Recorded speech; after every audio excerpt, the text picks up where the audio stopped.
जंतर पर अपनी मांगों को लेकर इकट्ठा हुए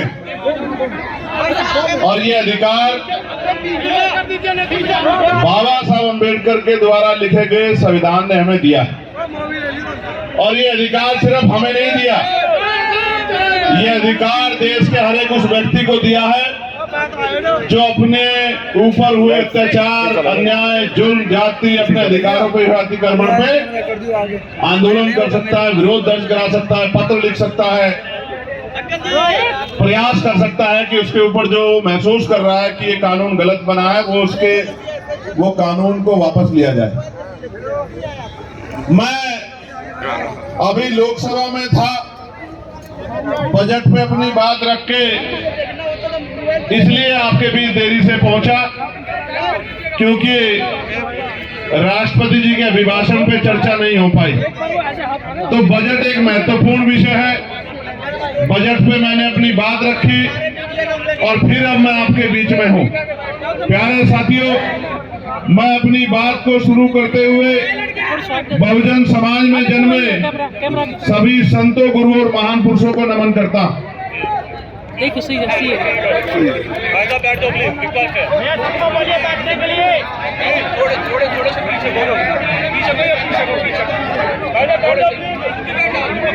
इसलिए नमन करता हूं क्योंकि मैं एक पढ़ा लिखा अधिवक्ता हूं, लोकसभा का सदस्य हूं, इस देश के इतिहास को जानता हूं और इतिहास से प्रेरणा लेकर ही आप अपने भविष्य को मजबूत कर सकते हैं, अपने वर्तमान को अच्छा बना सकते हैं।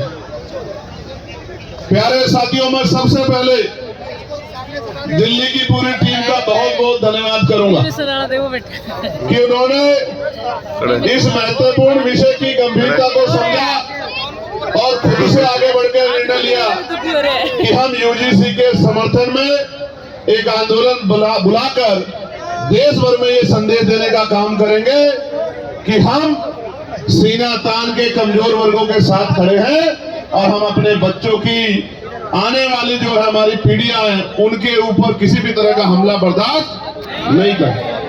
तो मैं और आप सब लोग दोनों हाथ उठा के दिल्ली की पूरी टीम को धन्यवाद करें कि उन्होंने ये हौसला जुटाया, उन्होंने ये हिम्मत जुटाई, उन्होंने हमें शक्ति दी, उन्होंने वैचारिक मजबूती को समझा और असल में उन्होंने सबसे बड़े इस दुख को समझा कि बहन पायल, भाई रोहित, बहन देवता और तमाम हमारे बेटे बेटियों की जो शहादतें हुई है, संस्थानिक हत्या हुई है, आने वाली पीढ़ियों के हिस्से में ये जुल्म जाति ना आए, इसलिए मैं उनकी बड़ी सोच को भी बहुत बहुत धन्यवाद देता। उसके बाद जिन साथियों ने ये मुमकिन कराया कि दिल्ली जैसे स्थान पे एक बड़ा आंदोलन हो, हमारी बात दूर तक जाए, जो जहां जहां से लोग पहुंचे हैं, मैं उन तमाम भाइयों का, बहनों का, बड़े बुजुर्गों का, अपनी पार्टी के बड़े नेताओं का, सबका धन्यवाद करता हूं। और जिनकी वजह से मैं लोकसभा में पहुंचा हूं, मैं भीम आर्मी आजाद समाज पार्टी के साथियों का और नगीना लोकसभा के समझदार लोगों का, नगीना लोकसभा बिजनौर जिले के साथियों का बहुत बहुत धन्यवाद करता हूं। प्यारे साथियों, इस आंदोलन की जरूरत क्यों पड़ी? क्योंकि लोकतंत्र में अगर आप अपने ऊपर होने वाले अन्याय के विरोध में आवाज नहीं उठाते तो ये मान लीजिए कि ये आपके ऊपर मुस्तैद कर दिया जाता है, आपके ऊपर थोप दिया जाता है कि आप इस बात को स्वीकार करते हैं। प्यारे साथियों, आप याद करके देखिए, इस देश में हमें कुछ भी मांगने से नहीं मिला। जूम हटा के हर चीज के लिए हमारे अपने बीच के लोगों ने जिनको आज हम महापुरुष के रूप में मानते हैं, उन्होंने संघर्ष किया है, अपना जीवन बलिदान किया है, अपने बच्चों का बलिदान दिया है, उन्होंने अपना सुख चैन त्यागा है। उसके कारण आज इस देश में कमजोर वर्गों के लोगों को हक और अधिकार मिलने का काम हुआ। प्यारे साथियों, मैं आज उदाहरण देके बताऊंगा, जो भी डिबेट करना चाहता है, मैं चैलेंज करके कहता हूं, जिस भी पार्टी के राष्ट्रीय अध्यक्ष में हिम्मत हो, वो आजाद समाज पार्टी के राष्ट्रीय अध्यक्ष से डिबेट करे, डिबेट करे। मैं सामान्य डिबेट में इसलिए नहीं जाता क्योंकि आजकल चैनलों पे डिबेट का स्तर खत्म हो गया है। अपने स्वाभिमान सम्मान की रक्षा स्वयं करनी है। वहाँ कोई भी आके बैठ जाता है और कुछ भी कहने लग जाता है। हम इतने लोगों का प्रतिनिधित्व करते हैं, इसलिए हमारी जिम्मेदारी है कि हम अपने सम्मान की रक्षा भी स्वयं करें। इसलिए मैं चैलेंज करता हूँ कि जिनका भी प्रतिनिधित्व लोकसभा में है, उस पार्टी का कोई भी राष्ट्रीय अध्यक्ष यूजीसी के विषय पे हमसे डिबेट करे, और जो कमजोर वर्गों के विषय पर डिबेट करे, मुसलमानों के विषय में डिबेट करे, ईसाइयों के विषय में डिबेट करे, सिखों के विषय में डिबेट करे, बौद्धिस्टों के विषय में डिबेट करे, कर्मचारियों के विषय में डिबेट करे, किसानों के विषय में डिबेट करे, दलितों पिछड़ों के हक अधिकारों के विषय में डिबेट करे, तो हम उनको जवाब देके बताएंगे कि हम जमीन से आए हैं, किसी नेता के पोते बेटे पोती बेटी नहीं है। हमें जमीन का पता है कि आज हालात क्या हैं और लंबे समय से हालात क्या थे। प्यारे साथियों, बड़े गौर से सुनो। नारे तो आप लगा रहे तो बहुत दिनों से, लेकिन खाली नारे से बात नहीं आगे बढ़ेगी। प्यारे साथियों, मैं जानता हूं शिक्षा के दरवाजे किसी और ने नहीं खोले। अगर राष्ट्रपिता ज्योतिबा फूले प्रयास नहीं करते तो आज हमारे तन पे ये कपड़े नहीं आते। अगर शिक्षा में सबसे बड़ा योगदान किसने दिया है तो राष्ट्रपिता ज्योतिबा फूले ने दिया, माँ सावित्रीबाई फूले ने दिया, माँ फातिमा शेख ने दिया। प्यारे साथियों, इस देश में जिस आरक्षण को रोज बुरा भला कहा जाता है, हालांकि किसी की हैसियत नहीं बुरा भला कहने की, क्योंकि जब आप ये कहते हैं, जब आप एक उंगली किसी की तरफ उठाते तो 4 उंगली आपकी तरफ भी जाती है, 3 उंगली एक अंगूठे का रुख भी आपकी तरफ होता है, जो आपको ये बताता है कि एक बार अपने गिरवान में भी झांकिए। जो लोग 10% आर्थिक आधार पर आरक्षण लेते हैं, संविधान के विरोध में जो आया है, वो भी आरक्षण पर सवाल खड़ा कर सकते हैं। किस आधार पर? किस आधार पर? जो लोग सदियों से आरक्षण का लाभ लेते आ रहे हैं, तमाम संस्थानों पे काबिज हैं, जिन्होंने कमजोर वर्गों के लोगों को उनकी दुख तकलीफों के बाद, उनके भूखे पेट के बाद, जब उनकी बच्चों को तन ढकने का अधिकार नहीं था, जिन्होंने उनके आंसुओं के बाद भी, जिनके मुंह से एक शब्द भी हाय का भी नहीं निकला कि इनके साथ गलत हो रहा, वो हमसे सवाल कर रहे हैं। नहीं, आपको कोई अधिकार नहीं सवाल करने का। अगर सवाल करना चाहते हैं तो अपने अंदर पैदा करिए कि आपके अंदर न्याय की क्षमता है, आप न्याय प्रिय हैं, पहले स्थापित करिए, फिर आके सवाल कीजिए, हम आपके सारे सवालों का जवाब देंगे। प्यारे साथियों, आरक्षण क्या जाति के आधार पर मिलता है? आरक्षण क्षेत्र के आधार पर नहीं मिलता है। आप जाके देखो, जम्मू कश्मीर में आरक्षण क्षेत्र के आधार पर मिलता है। आप जाके देखो, हिमाचल में आरक्षण क्षेत्र के आधार पर मिलता है। आप जाके देखिए, उत्तराखंड में आरक्षण क्षेत्र के आधार पर मिलता है। कौन कहता है जाति के आधार पर मिलता है? आरक्षण उनको मिलता है जो पीछे रह गए हैं, जिनका प्रतिनिधित्व कम है।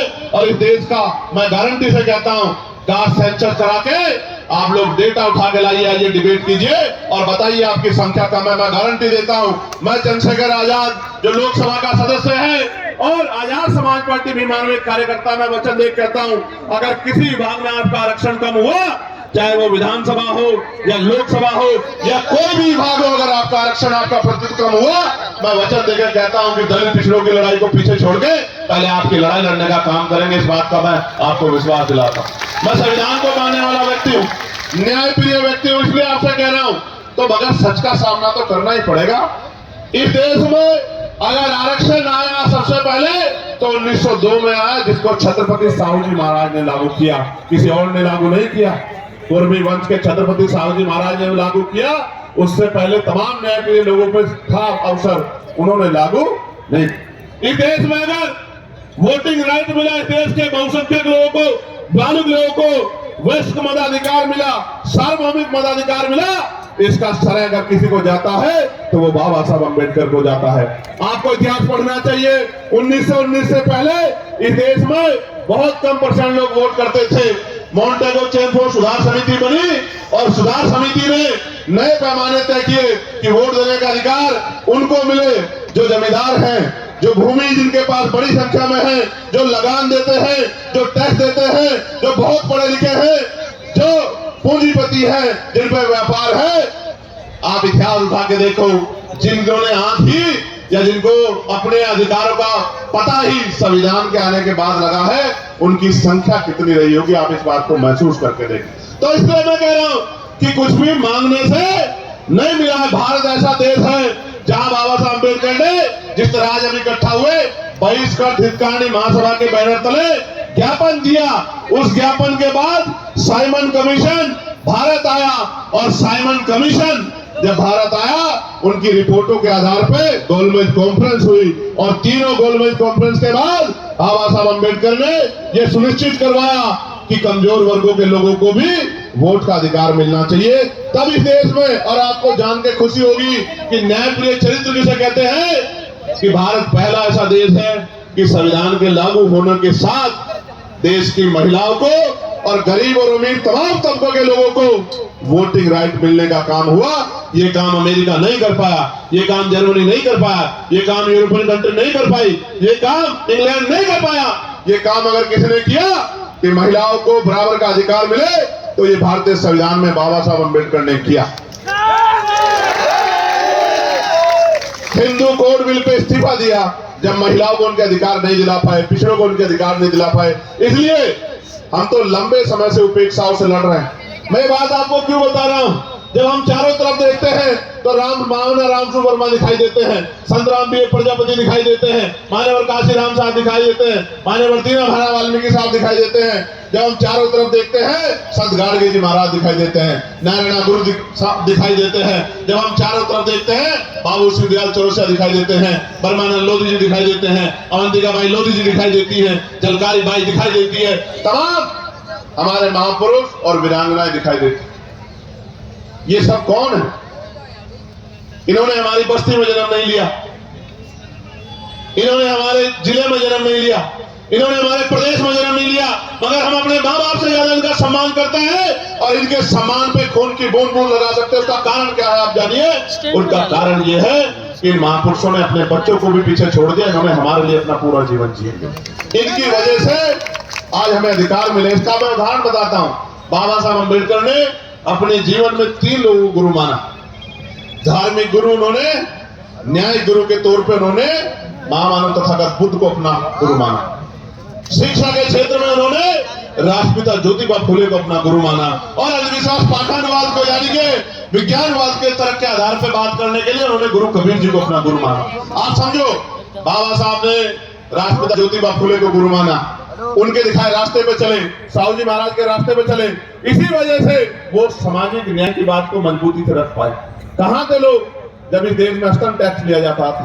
कहां थे लोग इस देश में जब विधवा विवाह रोका गया था? कहां थे जब सती प्रथाएं होती थी? कौन खड़ा था इस बात को लड़ने के लिए जब महिलाओं को जिंदा जला दिया जाता था?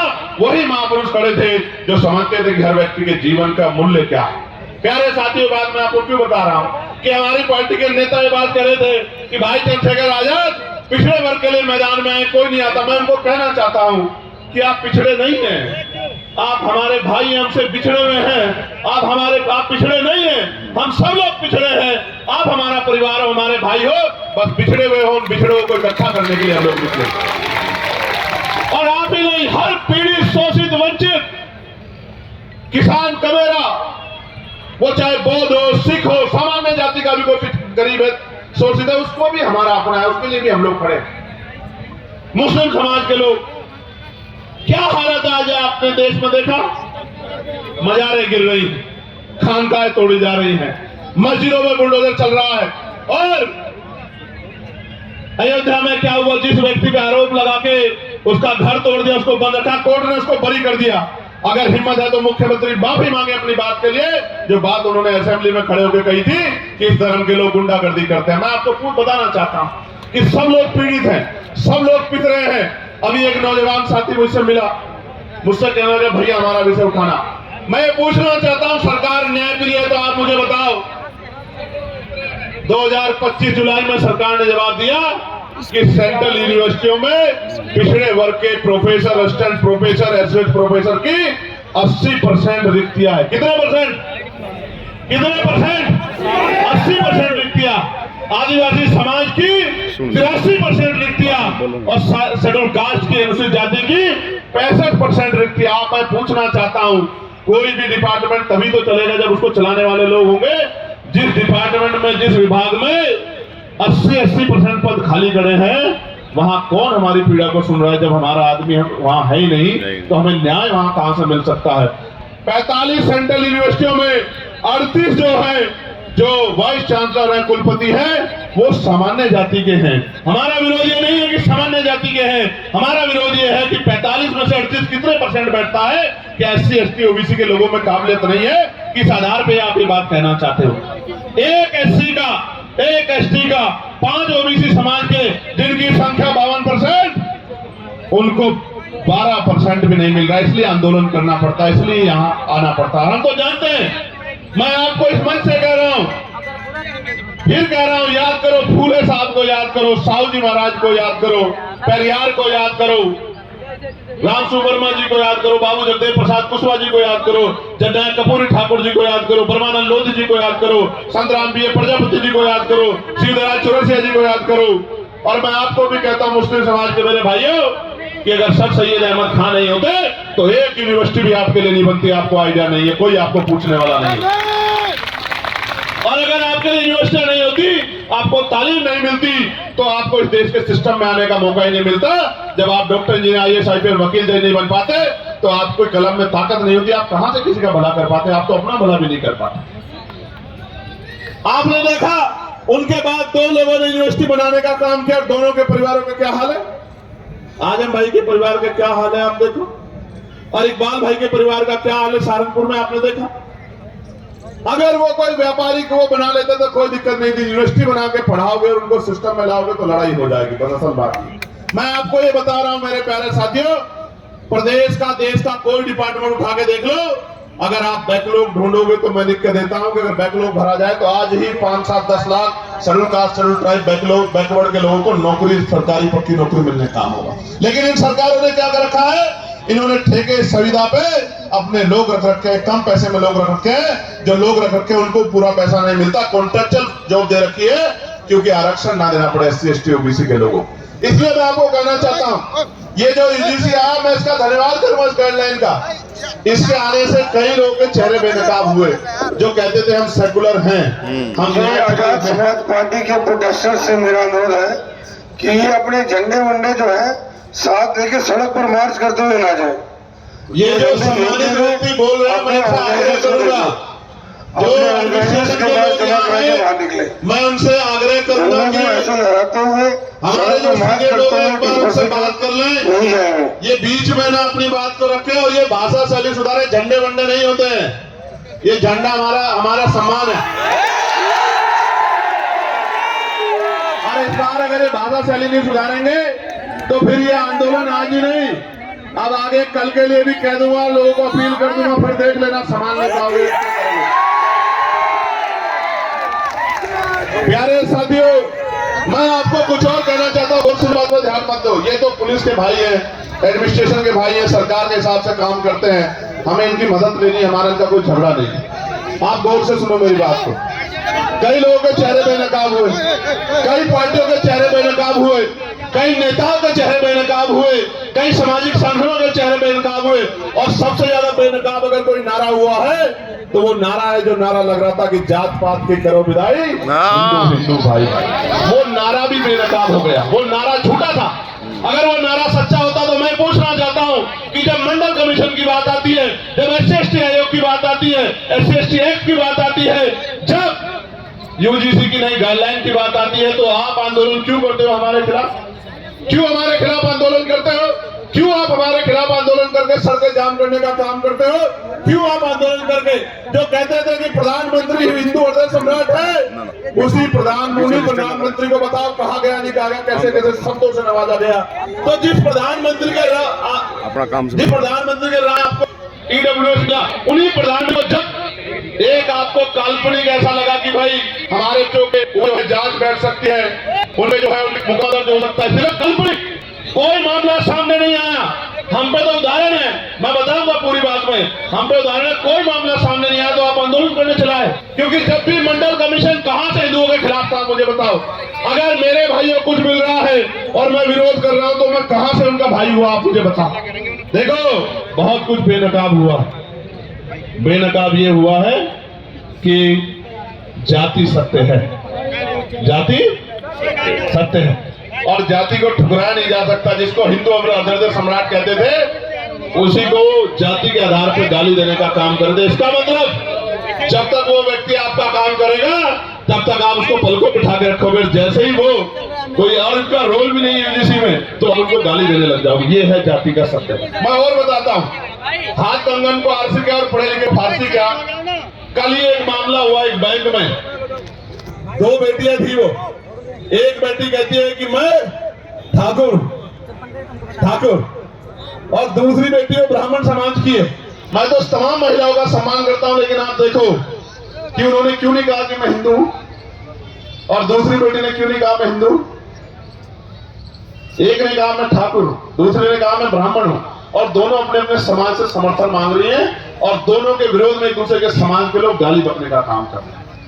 इसलिए मैं आपको बता रहा हूं कि वर्ग की बात ही नहीं है, ये बात जातियों तक जाती है जब आपके अधिकारों पे हमला होता है। और सबसे बड़ी बात देखो, जिनके बच्चों को जो बच्चे मर रहे हैं जिनके, क्योंकि 118% की वृद्धि हुई अपराध में। ये मैं नहीं कह रहा हूं, ये सरकार के आंकड़े कह रहे हैं, एजेंसियों के आंकड़े कह रहे हैं। 118% की वृद्धि हुई। और कानून की ये गाइडलाइन कैसे बनी? सुप्रीम कोर्ट ने ऑर्डर किया कि गाइडलाइन बनाओ यूजीसी को। यूजीसी ने गाइडलाइन बनाई, हमने नहीं बनाई। और उस गाइडलाइन में जैसे ही पिछड़े वर्ग के लोगों को जोड़ा, क्योंकि गाइडलाइन तो 2012 में बनी थी, 2012 में बनी थी, लेकिन जैसे ही पिछड़े वर्ग के लोगों को जोड़ा तत्काल विरोध शुरू हो गया। मैं आपको बताना चाहता हूं कि इस नारे के पीछे अगर कुछ है तो वो पिछड़े वर्ग के लोगों का विरोध है। इस बात को मेरी आप याद रखना। ये सरकार है, इनकी सोच पिछड़ा वर्ग विरोधी है। और हम इस बात को इसलिए लड़ रहे हैं क्योंकि हम जानते हैं कि राष्ट्रपिता ज्योतिबा फुले हमारे लिए लड़ रहे थे, छत्रपति साहूजी महाराज हमारे लिए लड़ रहे थे, ईवी पेरियारामा नायकर स्वामी प्यारेलाल यादव हमारे लिए लड़ रहे थे, मामला राम सुवर्मा चौधरी महाराज सिंह भारतीगढ़ छोटूराम चौधरी चरण सिंह हमारे लिए लड़ रहे थे। इसलिए आज हम यहाँ सीना तान के खड़े हैं कि हम अपने भाइयों को अकेला नहीं महसूस होने देंगे, उनके साथ। प्यारे साथियों, यूजीसी की बात हुई है, मैं पूछना चाहता हूं कोई ऐसा प्रोटेस्ट बताओ जो यूजीसी के विरोध में हुआ हो और पुलिस ने उन पर लाठी चलाई हो। कोई एक विरोध आप मुझे बताओ पूरे देश के अंदर, या उनको पकड़ के खींचा हो, या उनके कार्यक्रम में इस तरह से माइक उठा के बीच बीच में कहा हो कि भाई आपके लोग कम है, आपके लोग ज्यादा, कभी हुआ क्या? लेकिन जैसे आप लोग आंदोलन करने आए, कहां बीएचयू में, कहां गोरखपुर यूनिवर्सिटी में, कहां लखनऊ यूनिवर्सिटी में, कहां जेएनयू में, कहां डीयू में, आपको पीट भी रहे हैं और पीट के उठा के बंद भी कर रहे हैं। क्योंकि जो समाज प्रभावी होता है, जिनके पास मीडिया होता है, जिनके अधिकारी होते हैं, जिनकी एजेंसियां होती हैं, जिनके पास वॉइस होती है, उनकी छोटी से छोटी बात भी लाखों मील तक दूर जाती है। और जिनकी आवाज नहीं होती उनको हत्या करके लटका दिया जाता है। तो चारों तरफ सुनसान, चारों तरफ इस तरह का चुप्पी होती है कि जैसे कुछ हुआ ही नहीं। इस देश में क्या नहीं सहा हमने, क्या नहीं सहा इस देश में। हमने लक्ष्मणपुर बातें कांड सुना जहां हमारी माओ के पेट चिर गए और जो बच्चे थे पेट में उनको निकाल के तलवार की नोक पे खड़ा कर दिया। क्या नहीं देखा हमने देश में? इस देश के दलितों, पिछड़ों, मुसलमानों, आदिवासियों ने क्या नहीं सहा? कितने दंगे, कितने जुल्म, कितनी लाशें हमारी जो है, क्या क्या क्या बयान करूं मैं, क्या क्या नहीं सहा देश में? कितने दंगे, कितनी एनसीआरबी का डेटा क्या कहता है, कितनी बच्चों की इज्जत लुटती है। मैं कहता हूं सार्वजनिक करो, रिकॉर्ड उठा के बताओ कि जिन बच्चों की 1 लाखों की संख्या में इज्जत लुटती है, किस समाज की, किस समाज की, बताओ समाज को। क्योंकि ये समाज सोया हुआ है, इनको नहीं पता कि रोज इनकी बच्चों को, बेटियों को कहीं ना कहीं प्रदेश में, देश में जुल्म जाति का शिकार होना पड़ रहा है। और जब न्याय मांगने जाते हैं तो लाठियों से स्वागत होता है, अपमानित गालियां दी जाती है।